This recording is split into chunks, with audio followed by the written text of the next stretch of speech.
Hi everyone, this is Kalpana Washne. Welcome to Tautology. आज की video में बात करेंगे एक और डेवलपमेंट थ्योरी के बारे में, जिसका नाम है मोरल डेवलपमेंट थ्योरी। कोहलबर्ग जी ने दिया है इस थ्योरी को। वीडियो थोड़ा हो सकता है लंबा हो जाए क्योंकि टॉपिक को डिटेल में समझने की ज़रूरत है। वीडियो को मैं 3 पार्ट्स में डिवाइड करती हूँ। सबसे पहले मैं आपको बताऊँगी कि थ्योरी है क्या। सेकेंड आपको बताऊँगी मैं विद एग्जाम्पल, कुछ रियल लाइफ से रिलेटेड आपको एग्जाम्पल दूंगी, जिससे बिल्कुल क्लियर हो जाएगी आपकी जो कॉन्सेप्ट है, बिल्कुल क्लियर हो जाएगा। और फिर लास्ट में हम क्रिटिसिज्म पे भी बात करेंगे, क्योंकि कोहलबर्ग की जो मोरल डेवलपमेंट थ्योरी है इसकी सबसे ज़्यादा आलोचना की गई थी। तो चलिए शुरू करते हैं थ्योरी को। सबसे पहले थोड़ा सा इनके बारे में जानते हैं। कोहलबर्ग जिन्होंने मोरल डेवलपमेंट थ्योरी दी थी, इनका पूरा नाम था लॉरेंस कोहलबर्ग। जन्म हुआ था इनका 1927 में, डेथ हुई थी इनकी 1987 में। और अमेरिकन साइकोलॉजिस्ट थे, जाहिर सी बात है अमेरिका में ही पैदा हुए थे ये। Famous for his theory of moral development. इनकी जो ये थ्योरी है जिसके बारे में हम पढ़ रहे हैं, मोरल डेवलपमेंट, इस थ्योरी के विषय में की वजह से ही ये बहुत प्रसिद्ध हुए थे।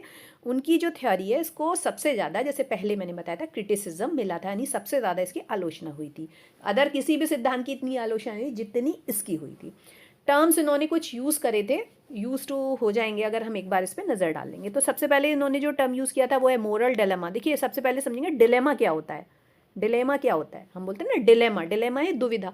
जब इंसान किसी ऐसी परिस्थिति में फंस जाए कि उसको समझ ना आए कि क्या डिसीज़न ले, हाँ या ना, कि डिसीज़न ले, या फिर मतलब उसको समझना है कि उसको क्या डिसीज़न लेना चाहिए, पॉजिटिवली या निगेटिवली। तो उसको हम कहते हैं वो दुविधा में फंस गया। कभी होता है ना हमारे साथ भी, हम दुविधा में फंस जाते थे, तो सेम वही, उसे बोलते हैं डिलेमा। उसके बाद आता है हमारा मोरल रीजनिंग यानी नैतिक तर्क। ठीक है, तर्क करने का जो प्रोसेस है, व्यक्ति किस तरीके से, बच्चा किस तरीके से सोचता है, उसका क्या प्रोसेस होता है, दिमाग में चल रहा होता है, और क्या चीज़ें उसको अफेक्ट करती हैं, है ना, जो प्रोसेस होता है उसको बोलते हैं मोरल रीजनिंग। उसके बाद थर्ड टर्म इन्होंने यूज़ किया था हाइंस डिलेमा। कोई बड़ी बात नहीं, हाइंस एक इंसान का नाम था, डिलेमा दुविधा हो गई, जो मैंने अभी आपको बताई थी। यानी हाइंस की दुविधा, वो किस दुविधा में फंसा था, एक स्टोरी थी, तो उसको उन्होंने हाइंस डिलेमा बोला था। अब देखिए, हम क्योंकि मोरल थ्योरी पढ़ने जा रहे हैं, डेवलपमेंट थ्योरी पढ़ने जा रहे हैं, तो सबसे पहले ये जानना है मोरलिटी क्या है। देखिए, मोरलिटी कुछ नहीं होता, मोरलिटी एक गुण होता है, ये तो आपको पता होगा। किसी इंसान में मोरलिटी ज़्यादा होती है, किसी में कम होती है, यानी एक गुण किसी में बहुत ज़्यादा होता है और वो किसी में कम होता है। गुण क्या होता है, जिसके सहारे हम निर्णय लेते हैं सही क्या है और गलत क्या है, ये मोरलिटी कहलाते हैं। तो जो कोहलबर्ग ने इसी के बारे में बताया था कि ये जो मोरालिटी है, जो ये गुण है, इसका विकास किस तरीके से होता है और किस उम्र पे कितना कितना विकास होता है। अब आगे समझते हैं सिद्धांत को। तो सबसे पहले हम यहाँ पे देखेंगे हेंस डिलेमा आखिर था क्या। तो यहाँ क्या था, हेंस नाम का एक इंसान था। ये आप देख रहे हैं पिक्चर में, हेंस नाम का एक इंसान था, उसकी वाइफ बीमार थी। और वो इतनी बीमार थी कि डॉक्टर ने बोल दिया था कि ये पर्टिकुलर दवा है, इसके खाए बिना वो इंसान, ये जो इसकी वाइफ है वो सही नहीं होगी, अदरवाइज अगर दवा नहीं दी जाए तो वो मर जाएगी। उसके बाद हैंस बड़ा परेशान होता है, वो अपने पर्स चेक करता है, मतलब अपनी सारी जितना भी उसकी प्रॉपर्टी वगैरह होती है उसका एस्टीमेट लगाता है, और वो ये देखता है कि उसके पास पैसे नहीं है, इतने इतने रुपए नहीं है कि वो दवा खरीद सके, क्योंकि वो दवा उस समय बहुत ही ज़्यादा हाइक पे थी। मतलब जो एक ही दुकान पे मिलती थी, और जो केमिस्ट था, जो दुकानदार था, वो बहुत ही ज़्यादा, करीब 10 गुना ज़्यादा पैसे वसूल कर रहा था उस दवा के लिए। लेकिन हैंस के पास इतना पैसा नहीं था। हैंस फिर भी केमिस्ट के पास जाता है और ऑफर करता है कि वो 50% पैसा अभी दे देगा, बाकी बाद में दे देगा, क्योंकि अगर उसने अभी दवा नहीं ली तो उसकी वाइफ की डेथ हो सकती है। लेकिन केमिस्ट इसके बाद भी नहीं माना, उसको पूरे पैसे ही एक बार में चाहिए थे। इसके बाद हैंस बड़ा परेशान होता है, बहुत सोचता है, लेकिन एंड में उसने क्या रिजल्ट निकाला कि वो रात को जाता है, दुकान का ताला तोड़ता है और जाकर वो उस दवा को चुरा लेता है और अपनी वाइफ को खिला देता है, जिससे उसकी वाइफ सही हो जाती है। अब ये था हैंस डिलेमा, यानी जो स्टोरी जिसके बारे में कोहलबर्ग जी ने बात करी थी। अब उन्होंने जो उनका पूरा एक्सपेरिमेंट था ना, वो इसी पे बेस्ड था। क्या एक एक्सपेरिमेंट था, उन्होंने इस तरीके का, एक ही डिलेमा नहीं, और भी डिलेमा थे, लेकिन फेमस इनका यही डिलेमा है सबसे ज़्यादा। तो उन्होंने ये जो डिलेमा था, जो स्टोरी थी, इसको 72 बच्चों को सुनाया। और बच्चे किस एज के थे, 4 से लेकर 16 साल तक के बच्चे थे। और ये डिलेमा सुनाने के बाद, ये स्टोरी सुनाने के बाद, उन्होंने बच्चों से, हर बच्चे से 4 क्वेश्चन पूछे। क्या क्या क्वेश्चन पूछे, देखिए एक नज़र डाल लेते हैं। क्या हैंस को दवा चुरानी चाहिए थी? भाई आप भी अपने आप सोचिए कि क्या हैंस को दवा चुरानी चाहिए थी। गलत काम था या सही था, क्योंकि परिस्थितियों को देखते हुए उसकी वाइफ बीमार थी, तो क्या हैंस को दवा चुरानी चाहिए थी, ये उसने कोहलबर्ग ने बच्चों से पूछा था। उसके बाद क्या हैंस की वाइफ की जगह अगर कोई और होता तो क्या हैंस ऐसा करता, कोई अदर पर्सन अननोन होता या उसका कोई और रिलेटिव होता तो क्या तब भी हैंस दवा चुरा लेता या डेथ हो जाने देता। थर्ड, अगर उसकी वाइफ मर जाती तो क्या केमिस्ट की गलती मानी जाती, पुलिस को अरेस्ट करना चाहिए था केमिस्ट को, ये थर्ड क्वेश्चन था। और फोर्थ क्वेश्चन था, अगर हैंस अपनी वाइफ को प्यार नहीं करता तो क्या तब भी वो चुरा लेता। तो ये चारों एक मोरलिटी को चेक करने के क्वेश्चन थे, तो ये उन्होंने पूछे थे बच्चों से। उसके बाद क्या हुआ, अब कोहलबर्ग ने उनके जो रिप्लाईज थे, बच्चों ने जो जो रिप्लाईज करे थे, अलग अलग एज के बच्चों ने क्या क्या रिप्लाईज करे थे, उनको उन्होंने कैटेगराइज करा, मतलब एक लिस्ट बनाई जिसमें अलग अलग आंसर, इस बच्चे ने यस बोला, इस बच्चे ने नो बोला, पहले क्वेश्चन का आंसर ये दिया, सेकंड का ये दिया, और किस किस रीज़न से दिया, उनकी मेंटलिटी समझ के उनको कैटेगराइज करा, और फिर उसके बाद उसको एनालाइज करा, और इस निष्कर्ष पर पहुँचे उन्होंने, जो भाई अब कैटेगराइज करा फिर एनालाइज करा, तो एक निष्कर्ष भी निकला ना। निष्कर्ष क्या निकला? निष्कर्ष ये निकला कि अलग अलग एज के बच्चों का मोरल डेवलपमेंट भी अलग अलग तरीके से होता है। मतलब जो छोटे बच्चे थे ना, उन्होंने उनसे क्वेश्चन पूछे तो उन्होंने अलग तरीके का जवाब दिया, बड़े बच्चे थे उन्होंने अलग तरीके का जवाब दिया। जैसे जैसे बच्चों की एज बढ़ती गई, उनके जो मोरल रीजनिंग थी, उनकी तर्क शक्ति, जो सोचने की शक्ति थी, वो बढ़ती गई। कोहलबर्ग ने अपने इस एक्सपेरिमेंट के आधार पर जो है डेवलपमेंट के 3 लेवल और 6 स्टेज बताई। अब देखिए, अगर हम एक क्वेश्चन पूछें, क्या सबसे इंपॉर्टेंट क्वेश्चन, जो अभी 4 क्वेश्चन मैंने डिस्कस करे जो कोहलबर्ग ने पूछे, तो उसमें सबसे इंपॉर्टेंट क्वेश्चन है, क्या हाइंस को दवा चुरानी चाहिए थी या नहीं। तो देखिए, इसके 3 आंसर आते हैं। एक आंसर आता है हाँ चुरा लेनी चाहिए थी, क्यों, क्योंकि परिस्थितियाँ ऐसी थी, अगर वो नहीं चुराता तो उसकी वाइफ मर जाती। सेकंड क्या था, कि नहीं चुरानी चाहिए थी क्योंकि ये सोशल रूल के खिलाफ है, चोरी करना गलत है ना। और थर्ड क्या होता, थर्ड कि जो है हैंस को दवा भी चुरा लेनी चाहिए थी और उसको पनिशमेंट भी नहीं मिलना चाहिए था, पनिशमेंट केमिस्ट को मिलना चाहिए था क्योंकि गलती केमिस्ट की थी। तो ये 3 तरह के रिप्लाई आते हैं। अब इन्हीं आधार पर उन्होंने जो हैंस ने लेवल्स और स्टेज बताए, वो ये उन्होंने 3 लेवल और 6 स्टेज बताए। देखिए, याद रखने की चीज़ें हमारी 6 स्टेज बताई, number 1, number 2, number 3, number 4, number 5 और नंबर 6, 6 स्टेज बताई, जिसमें पोस्ट कन्वेंशन के अंदर प्रिंसिपल और सोशल कॉन्ट्रैक्ट आता है, कन्वेंशन में लॉ एंड ऑर्डर मोरालिटी आता है, और प्री कन्वेंशन में सेल्फ इंटरेस्ट और अवॉइडिंग पनिशमेंट आता है। मतलब मोटी मोटी जो आपको याद रखने की बात वो ये है कि वो 3 स्टेज बताई, 3 लेवल बताए सॉरी, और हर लेवल के अंदर 2 उन्होंने स्टेज बताई। ये हमें याद रखने की बात है। और याद रखने की बात ये भी है कि हमें उसके नाम जरूर याद रखने, क्योंकि क्वेश्चन अक्सर इनके नाम से ही आते हैं। नाम याद रखने में कोई कठिनाई नहीं होगी, अगर हम इसको अच्छे से समझ लेंगे ना, नाम को आपको बिल्कुल याद नहीं करना पड़ेगा। तो यही चीज़ मैं आपको समझाना चाहती हूँ। तो देखिए, पहली स्टेज थी प्री कन्वेंशन। ये क्या होता है, करीब इसके बारे में अलग अलग मतभेद हैं, तो ये करीब 8-9 साल या 10 साल तक, मान लीजिए आप 8-9 साल तक रहती है। तो पहली स्टेज क्या है, ओबीडियंस एंड पनिशमेंट। जो मैं बोल रही हूँ ना याद रखने के, तो वो ये कीवर्ड्स हैं, ये याद रखने हमको। और ये ओबीडियंस एंड पनिशमेंट क्या है, जिस काम से पनिशमेंट मिलता है वो गलत है। बच्चों की नज़र में क्या है कि जिस काम से पनिशमेंट मिल रहा है, इतने छोटा बच्चा जो 8-9 साल से पहले का बच्चा है, वो यही सोचता है कि अगर हमको कोई सी काम को करने से पनिशमेंट मिलता है तो हमें वो काम नहीं करना है। तो वो उस काम के उसी यही सोच कर, यही उसके दिमाग में प्रोसेस चलता है। वो अपना दिमाग नहीं लगाता कि क्या चीज़ गलत है क्या सही है, बस उसको ये पता होता है कि भाई मेरे मम्मी पापा ने इस काम के लिए मना करा, मेरी टीचर ने मेरे को इस काम करने को मना करा, तो मुझे ये काम नहीं करना। तो इसी आधार पर वो निर्णय लेता है अपने।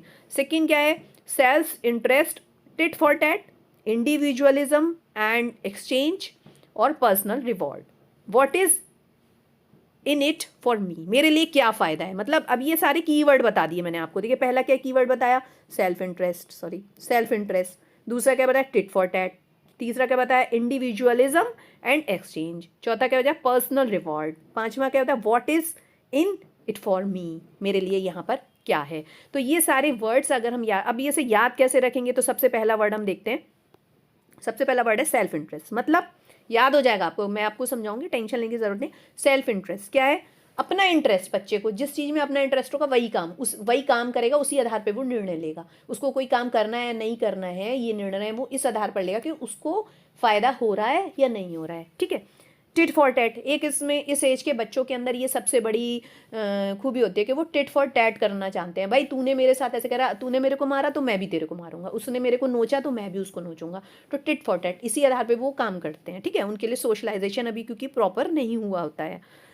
इंडिविजुअलिज्म एंड एक्सचेंज, वही बात आ गई कि इंडिविजुअलिज्म मतलब अपने बारे में सोचना, और एक्सचेंज के बारे में कि हमको क्या मिल रहा है। पर्सनल रिवॉर्ड भी वही बात हो गई कि क्या हमको प्राइज मिल रहा है, उससे हमें क्या फ़ायदा हो रहा है। और what is in it for मी, मतलब मेरे लिए क्या है, अगर मैं ये काम कर रहा हूँ तो मेरे लिए क्या है, अगर कुछ फ़ायदा है तो मैं करूँगा, अदरवाइज मैं इस काम को नहीं करूँगा। तो ये हमारा हो गया सेकेंड स्टेज। अब उसके बाद जो लेवल आता है कन्वेंशनल, इसमें 2 स्टेज फिर से आती है। स्टेज 3, उसमें क्या है, दूसरों की उम्मीदों के हिसाब से बच्चे तय करते हैं कि क्या सही है और क्या नहीं, ठीक है।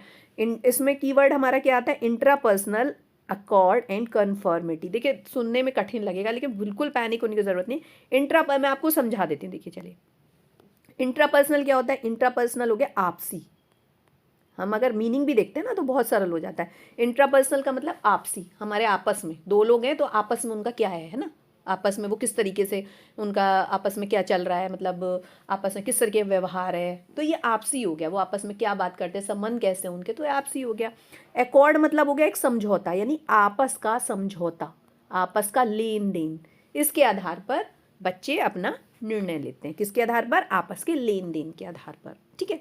और दूसरा टर्म क्या है, गुड बॉय और नाइस गर्ल, यानी बच्चे ये चाहते हैं कि मुझको अच्छा बोला जाए, नाइस बॉय नाइस गर्ल ये बोला जाए, मतलब कि भाई नहीं तुम बहुत अच्छे, जैसे बोल देते हैं ना बच्चों को, भाई अगर तुम ये काम करोगे तो अच्छे बच्चे कहलाओगे, अगर तुम ये काम करोगे तो तुम्हें हम फिर गंदे हो तुम, हम बात नहीं करेंगे तुमसे। मतलब गुड बॉय और तो उनको गुड बॉय, बैड बॉय या नाइस गर्ल और बैड गर्ल, ये इससे बहुत इफेक्ट पड़ता है। बच्चे चाहते हैं कि हमको गुड बॉय ही बोला जाए, उनमें बड़ा इंटरेस्ट होता है इस बात को लेके।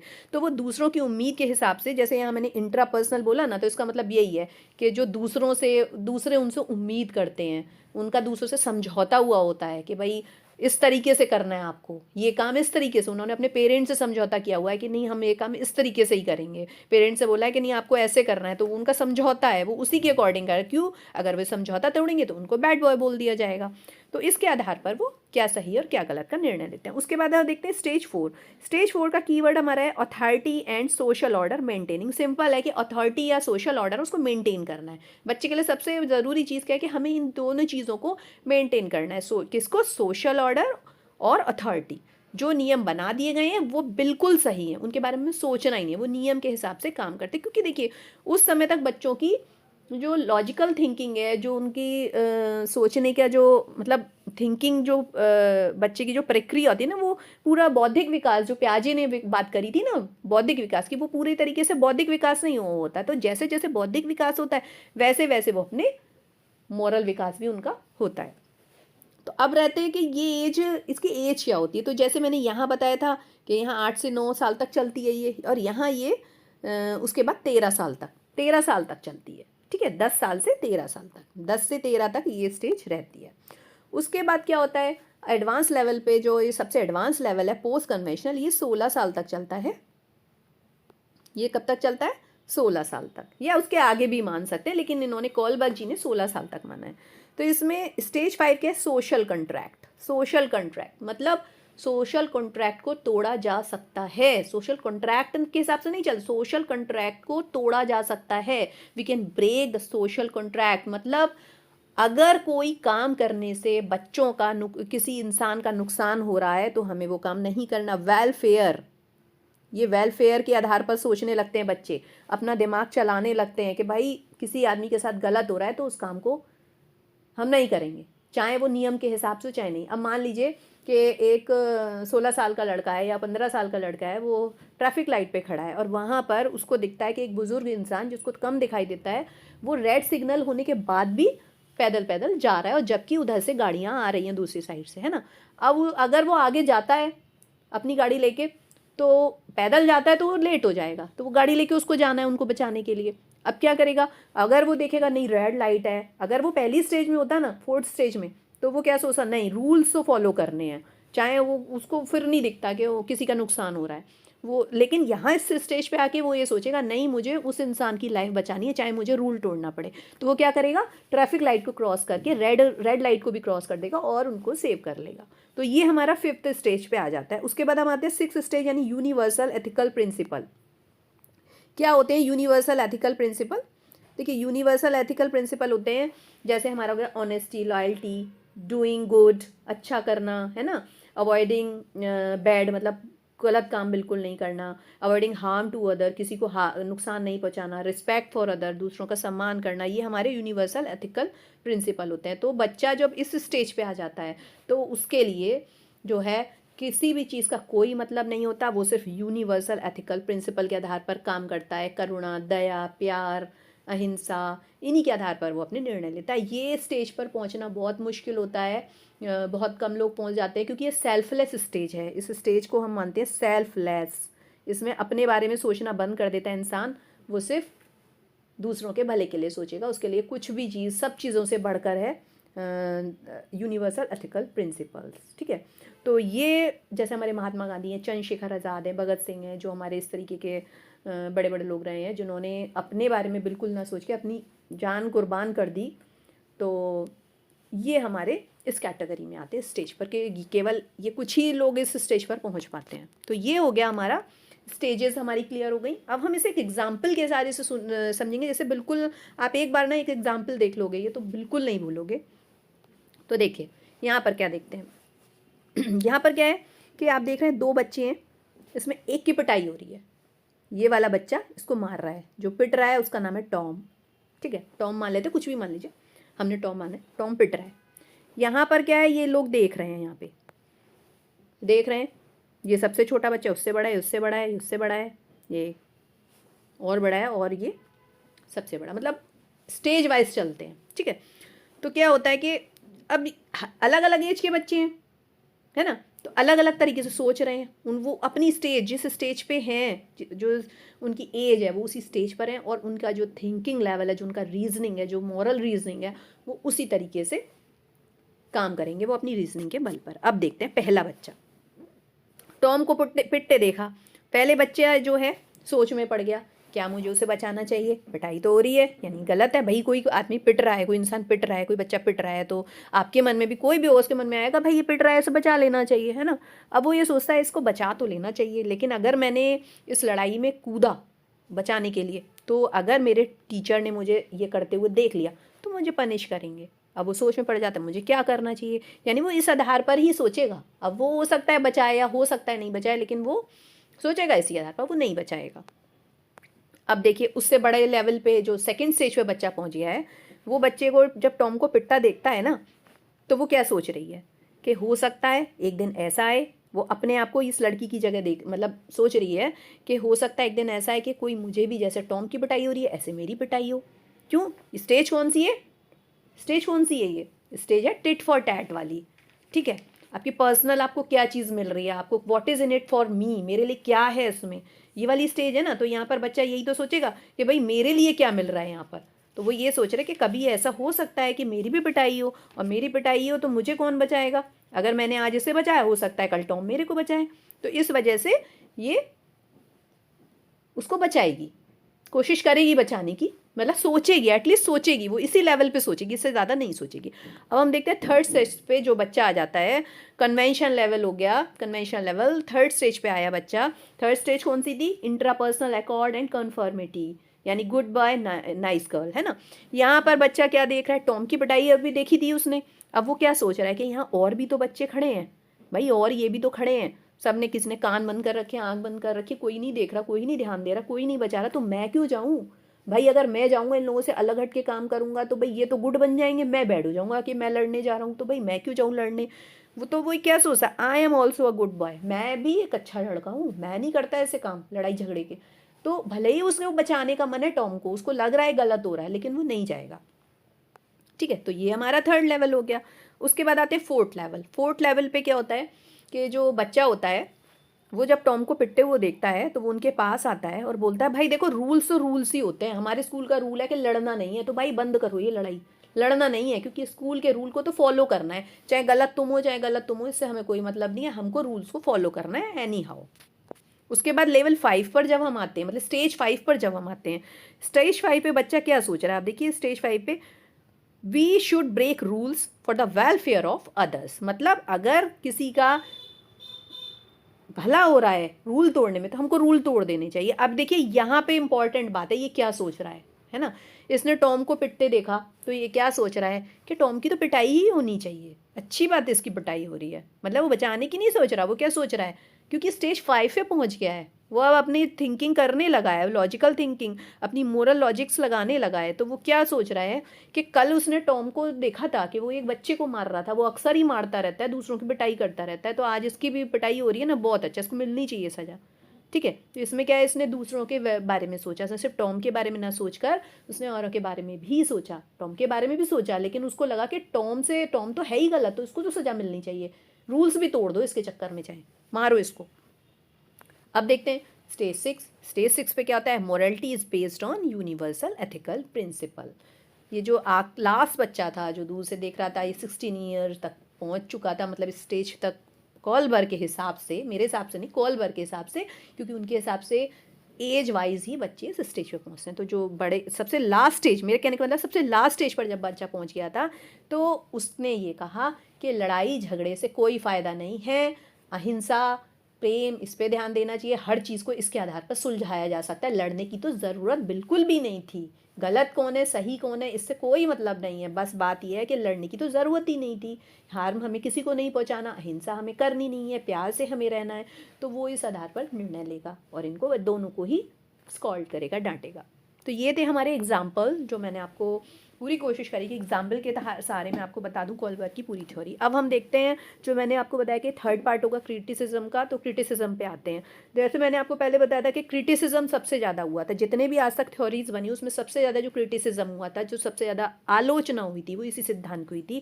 पहली आलोचना का आधार था कि जेंडर एंड एज बाइस था। कोलर जी ने, जैसे हमने प्याजे के में अभी पढ़ा था कि प्याजे का वीडियो के लास्ट में आपको लिंक मिलेगा, एक बार देख लिएगा अगर प्याजे नहीं देखा हो आपने।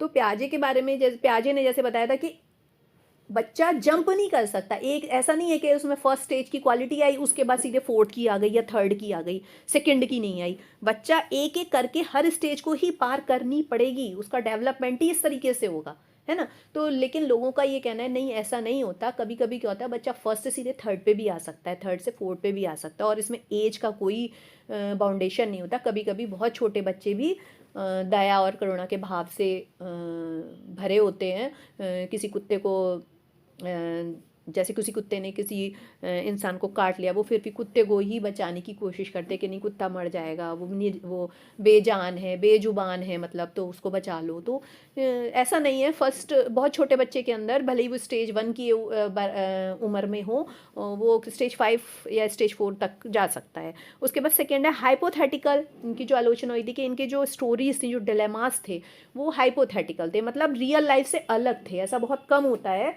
कि जैसे दवा इतनी महंगी हो या एक ही दवा आती हो, है ना, या दवा इतनी महंगी हो कि चोरी करना पड़ जाए, मतलब जो जो सिचुएशन थी ना वो थोड़ी सी अलग थी, हाइपोथेटिकल थी। उसके बाद थर्ड क्या है, मोरल बिहेवियर पर अदर फैक्टर्स का भी प्रभाव पड़ता है। इनका ये कहना था कॉलबर्ग का कि जो स्टेजेस होती हैं वो एज वाइज होती हैं, इस एज का बच्चा यही करेक्टरिस्टिक शो करेगा, यही विशेषताएं दिखाई देंगी उसके अंदर, दूसरे स्टेज पे पहुंच के वही दिखाई देंगी। लेकिन ऐसा नहीं होता, इस एज के अलावा अदर फैक्टर्स होते हैं, बच्चा किस तरीके की फैमिली में रहता है, उसका बैकग्राउंड क्या है, उसकी आर्थिक स्थिति क्या है, उसके पेरेंट्स उसे क्या सिखा रहे हैं, उसके टीचर्स उसे क्या सिखा रहे हैं, या वो किस तरीके का पीयर ग्रुप है, वो उसके फ्रेंड्स कैसे हैं, है ना, ये सारी चीज़ें डिपेंड करती हैं। उसके बाद आता है fourth stage, stages of development can overlap, है ना। दो स्टेज की क्वालिटीज़ एक ही स्टेज एज के बच्चे में आ सकती हैं। अभी कैसे आ सकती हैं देखिए, पहला हो सकता है कि कहीं कोई कोई जगह ऐसी हो जहाँ बच्चा ये कर रहा हो कि भाई मुझे नाइस बॉय गुड बॉय बनना है, मुझे बैड बॉय नहीं बनना, लेकिन कोई कोई परिस्थिति ऐसी भी आ जाएगी कि वो दया के भाव में आ जाएगा, कोई कोई परिस्थिति ऐसी भी आ जाएगी कि वो कहेगा नहीं यहाँ पर तो रूल ही फॉलो करूँगा, मतलब वो एक जगह तो गुड बॉय बनने की कोशिश कर रहा है, लेकिन दूसरी परिस्थिति ऐसी आ रही है कि वहाँ वो कह रहा है नहीं रूल तो फॉलो करने पड़ेंगे, क्योंकि रूल बने ही इसलिए कि उसको फॉलो किया जाए, है ना। तो ये भी इनका क्रिटिसिज्म का एक मेन कारण था। एक एज पर दो विशेषताएं पाई जाती हैं, जैसे मैंने अभी आपको ओवरलैप के बारे में ओवरलैप में बताया था। तो ये इनके क्रिटिसिज्म के पॉइंट्स थे, और भी बहुत सारी चीज़ें हैं। अगर आपको कोई डाउट लगता हो या कोई आपको लग रहा हो कोई चीज़ रह गई है तो प्लीज़ कमेंट बॉक्स में बताइएगा मेरे को। वीडियो अच्छी लगी हो तो लाइक शेयर सब्सक्राइब करिएगा, और मुझे मोटिवेशन मिलता है। और अगर किसी टॉपिक के बारे में आपको और कोई प्रॉब्लम हो, चाहते हो कि मैं उसके ऊपर एक वीडियो बनाऊं, तो मुझे प्लीज़ कमेंट बॉक्स में कमेंट करिएगा। Okay, bye bye.